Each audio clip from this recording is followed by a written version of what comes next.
Sa'yo naman, Yusef, ano naman yung sa Oo. tingin mo na parang ba't na nanamlay yung Nanamlay, pagmamahal mo sa kanya? nanlamig, or na ano. Siguro kapag nagiging masaya po ako, gusto niya siya rin masaya. Meron po kasi akong best friend since birth. So, siya po yung kasama ko lagi sa lahat. Lalaki naman po. And then, lagi ko po siyang kasama sa lahat. And lagi po siya nagsiselos doon. Eh, yung guy po na yun, kasama na po ng family ko. Hindi pa po kami pinapanganak, magkasama na po yung family namin. Pinakilala mo sa kanya? Kilala niya po. Okay. So, bago po mag-end yung story namin, hindi lang naman po isang beses, hindi lang naman po 2 beses na ina-accuse niya ako. Okay lang po ako, I'll take it po if ina-accuse niya ako. But dumating po sa point na dinamay niya na po yung friend ko. Which is, matindi po yung trauma nun sa cheating na hindi naman po ako tinolerate or anything. And then, dun po ako nasaktan. Kasi ayoko naman pong mag-away din sila. Ang hirap pong kunin yung isang relationship tapos bibitawan mo yung isa.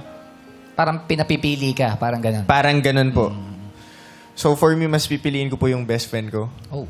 kaysa sa kanya. Ay, Di yun yung mahirap eh. Oo, Yun yung mahirap kasi mamili talaga. Pumili sa best friend at Since, girlfriend. pero Since gets ko yun. birth. Kababata. May mga ganun akong Yung dalawang tatay, tatay kababata. pa niya. Oo, magkaibigan. Nahihirapan ka nun that time? Pumili? Sobra po. May dalawang isip din po. Pero, alam niyo po yun, parang brothers na po kasi pamilya na po yung turingan namin eh. Maisel, ba't ka nagsiselos dun sa best friend niya? Dahil ba mas may oras sila kaysa magkasama kayo? Ano po, kasi ang nangyari po kasi noon, nung siguro sa last 2 months po naming mag-girlfriend, boyfriend, ang ano po noon, lagi na po siya nandun sa best friend niya. Every day po, doon na siya natutulog. Tapos kapag nandun po siya, wala na po ako nare-receive na enough na chats, updates, calls. Hindi na po enough na assurances yung nakukuha ko from him. Tapos kapag magaya po ako sa kanya ng, babu, call tayo, lagi po siyang laging pilit na makipag-usap sa akin, ganyan. Tapos dumating din po kasi sa time na nagkaroon po ako ng family problem. Tapos nung time po na yun, nandun po siya sa best friend niya. So nag-beg po ako sa kanya na sabi ko, baka pwede kang umuwi. Mag-usap tayo, kailangan kita, ganyan. Tapos umuwi naman po siya. Tapos nung tumawag po siya sa akin, galit pa siya. Parang napilitan siyang umuwi. Tapos, nung tinatanong niya ako, anong nangyari, ganito, ganyan. Siyempre, emotional, po ako nun eh, hindi okay. So, iyak ako ng iyak sa kanya. Tapos, nagalit siya, sabi niya sa akin, bahala ka dyan, damdamin mo na lang yung problema mo. Tapos, bumalik po siya doon sa bahay ng friend niya. Gaano kasakit na mas pinili yung best friend kaysa sa'yo? Sa akin, super sakit po. Kasi ako, tinalikuran ko po yung buong family ko para sa kanya.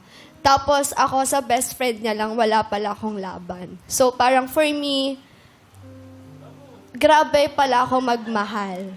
Ganon. So, kasi yung nag-live-in, kumuha po kami ng apartment, iniwan ko po yung family ko. Hindi po ako nagparamdam sa kanila, tinalikuran ko po sila. Nagtrabaho ako mag-isa for him po, para sa aming dalawa.